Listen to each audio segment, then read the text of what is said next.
Buenas tardes. Un gusto estar con ustedes y muchas gracias a Mundo Ejecutivo por esta invitación en esta cumbre de 1000 empresas más importantes de México.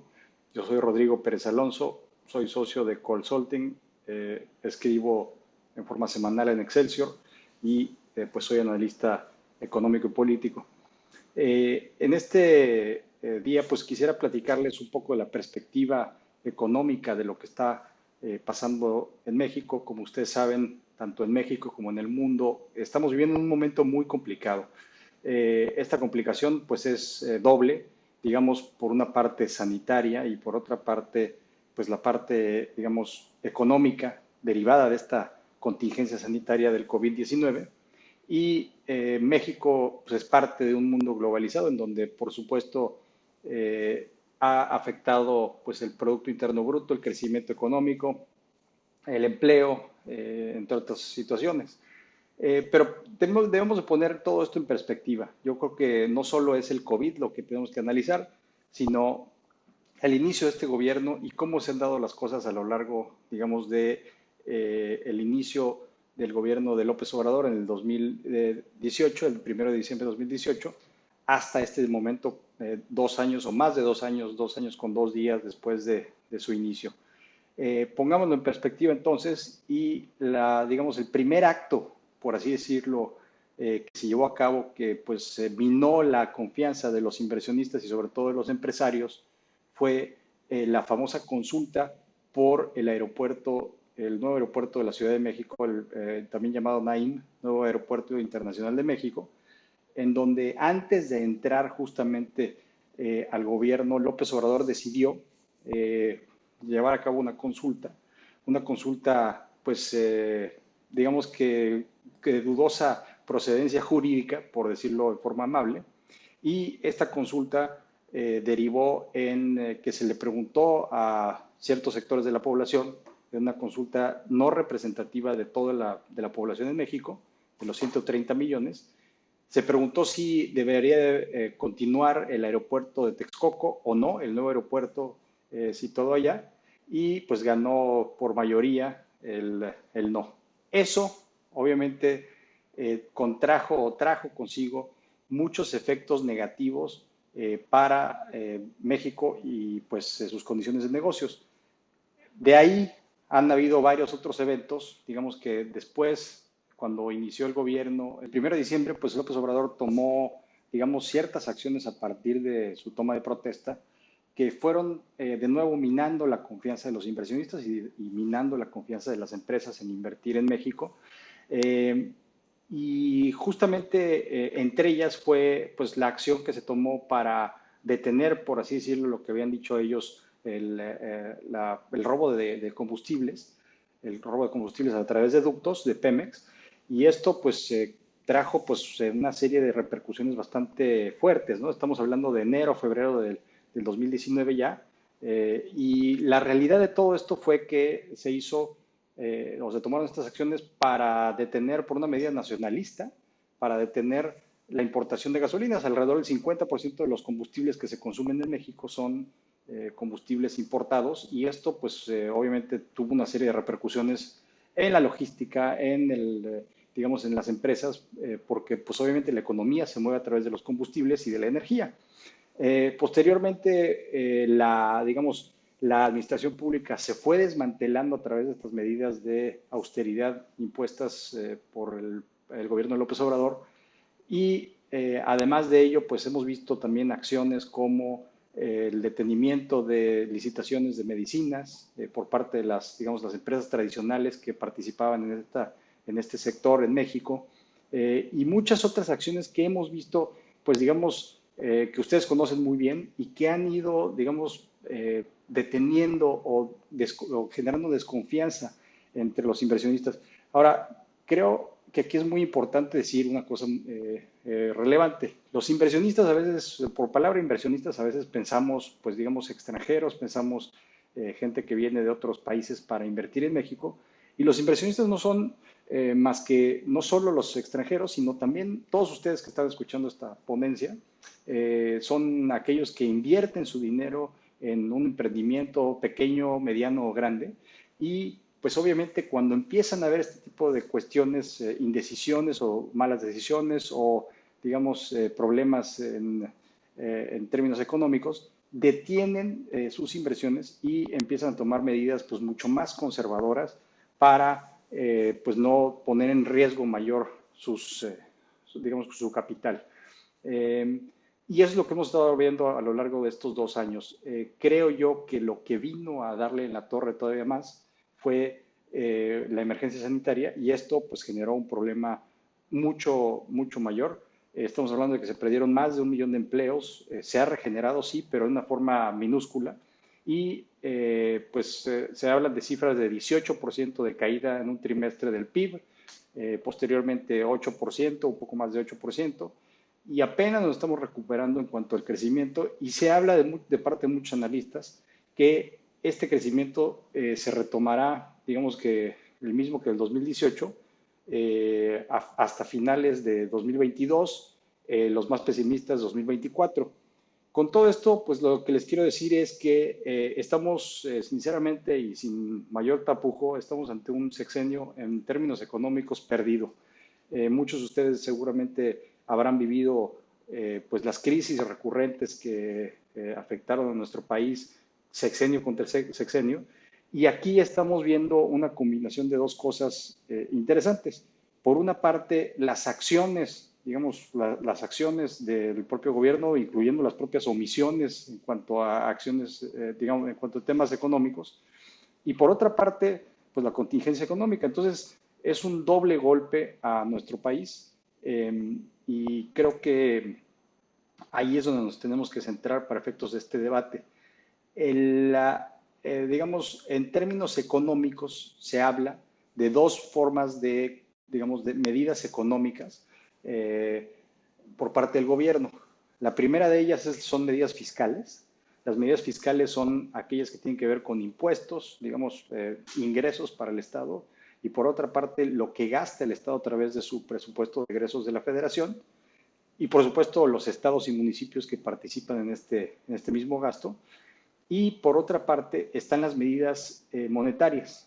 Las medidas monetarias las lleva a cabo por su propia naturaleza el Banco Central y tienen que ver con, digamos que la circulación de la moneda y las restricciones o no de esta circulación de la moneda a través de distintos mecanismos y la captación, por supuesto, de dinero.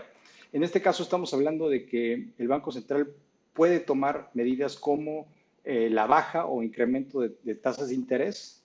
A eso se le llama pues medidas expansivas o restrictivas, monetarias restrictivas. Y en el caso de pues la baja de las tasas de interés, responde entonces a que hay una baja, digamos, en la actividad económica y se necesita mayor dinero en la economía, o se trata de darle mayor dinamismo a la economía. Y en el caso de que se suban las tasas de interés es que se quiere detener un poco el flujo de efectivo y por supuesto el rol central del Banco Central, que es justamente detener o controlar la inflación, que es el incremento de precios generalizado de productos y bienes y servicios que están en la canasta básica. Entonces, el gobierno tiene estos dos mecanismos, se utilizan las medidas fiscales y las medidas monetarias. Desafortunadamente, bueno, afortunadamente y desafortunadamente, por parte de las medidas fiscales, pues han habido errores muy significativos y por parte de las medidas monetarias que lleva el Banco Central han sido bastante acertadas hasta desde mi punto de vista. Y entrando entonces al punto de vista o el tema de las medidas fiscales, a lo largo de las 30 economías más importantes del mundo, se han tomado medidas a través de este tema del COVID-19 o a raíz de este tema del COVID-19, se han tomado, pues digamos, lo que llamamos o lo que se llaman las medidas contracíclicas. ¿En qué corresponden o a qué corresponden estas medidas contracíclicas? Pues justamente incrementar el gasto público para, digamos, darle mayor dinamismo a la economía, crear empleos o continuar creando empleos y que se, digamos, controle la inversión privada para que la inversión privada, digamos, que disminuyó, la asuma hasta cierto punto el gobierno. Desafortunadamente, el gobierno de López Obrador, desde el inicio de su administración, tomó como bandera política la austeridad republicana, que muchos le llaman el austericidio, y justamente lo que pasó ahí fue que se ha ido reduciendo gradualmente, ni siquiera gradualmente, bastante fuerte el gasto público, no solo en el gasto corriente, es decir, en el día a día, en la compra de papel, en la compra de cuestiones de oficina, sino también en el gasto de inversión. Estamos hablando de que no se están construyendo carreteras, no se está construyendo infraestructura significativa más que los proyectos insignia del gobierno, y se ha detenido el gasto. Para que sepan ustedes un dato interesante, de enero a octubre de este año, estamos hablando de alrededor de 1.5% del Producto Interno Bruto, es decir, lo equivalente a eso, del Producto Interno Bruto de nuestro país, se ha subejercido o no se ha ejercido, digamos, del presupuesto propio que aprueba la Cámara de Diputados y el Congreso de la Unión año con año, y eso significa que el gobierno no está gastando. Entonces, tenemos por una parte la desconfianza del sector privado, no está invirtiendo el sector privado. Por otra parte, el sector público no está invirtiendo y no está gastando. Y no es un gasto por gastar, sino también es un gasto de inversión, ¿no? Entonces, no está gastando. Lo único que nos sostiene hasta cierto punto, digamos, eran estas remesas que menciona el presidente López Obrador, por supuesto, también la actividad exportadora, pero aún ahí tenemos problemas significativos porque, digamos, a nivel mundial el consumo ha bajado y pues México no es la excepción. Así que, pues es un panorama bastante somero, por decirlo de forma amable, pero creo yo que las empresas tienen que asumir un rol mucho más activo, no solo en términos políticos. La política a veces se dice que es únicamente para los políticos, pero yo creo que en una democracia los empresarios y los inversionistas también tienen que tomar un papel importante, sino que también debemos de corregir el rumbo en ciertas otras situaciones o ciertas otras cuestiones. Estamos hablando de que, por supuesto, es difícil mantener empleos cuando no hay consumo, no hay inversión, no hay infraestructura, no hay una serie de cuestiones, pero claro que se pueden, digamos, hacer planes de mediano y largo plazo, justamente pensando más allá de esta contingencia sanitaria y, por supuesto, de las ocurrencias hasta cierto punto de este gobierno. Entonces, ¿qué es lo que se podría recomendar en este caso? Yo creo que primero tomar medidas, digamos, conservadoras en cuanto a la inversión, cuánto se puede invertir en proyectos, si son necesarios o no. Segundo, digamos que las tasas de interés ahorita están muy bajas, entonces creo que los créditos son bastante buenos, o las condiciones de crédito son bastante buenas. Se puede aprovechar en este momento para, digamos, invertir en maquinaria, equipo, en una serie de cuestiones que son gastos de inversión por parte de las empresas privadas, y pues conservar muy bien, digamos, en términos de pagos a proveedores, ser muy conservadores en cuanto a ello. Eso puede ayudar mucho a las empresas. Eh, y sin duda alguna, pues estamos ante un momento de retos importantes. Se ha juntado, pues como les decía, dos temas importantes: las malas decisiones del gobierno que han abonado a esta crisis, y por supuesto el panorama de la pandemia, que también ha complicado mucho este crecimiento económico. Así que yo creo que el tema central será qué viene hacia futuro. El rol, de nuevo, de los empresarios, del sector privado, tiene que ser mucho más activo en el involucramiento no solo de políticas, sino también en la actividad de influir en las decisiones del gobierno. Y esas decisiones del gobierno, pues obviamente se tienen que basar o se tienen que fundamentar en ciencia y evidencia, que es lo que no se ha estado haciendo. Los empresarios, el sector privado, tienen esa experiencia, tienen, digamos, los conocimientos de cómo se manejan sus propias industrias, servicios, productos, etcétera.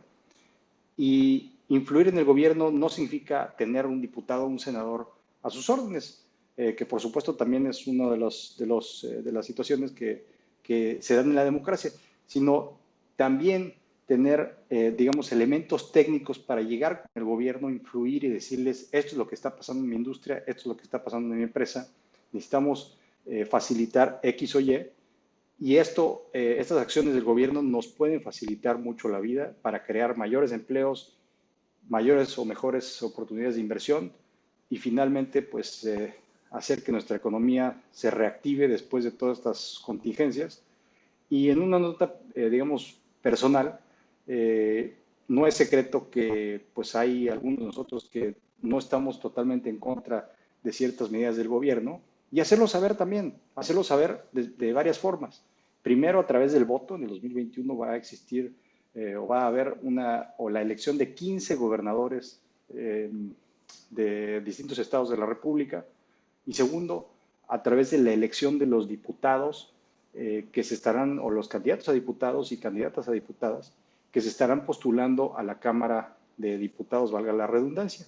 Entonces, esa forma de influir es a través de la democracia directa y como les decía, creo que otra parte es hacer manifiesto su participación a través de no solo temas técnicos, sino algo que no les parezca, pues háganlo saber a través de distintos medios, a través de sus propias áreas de influencia.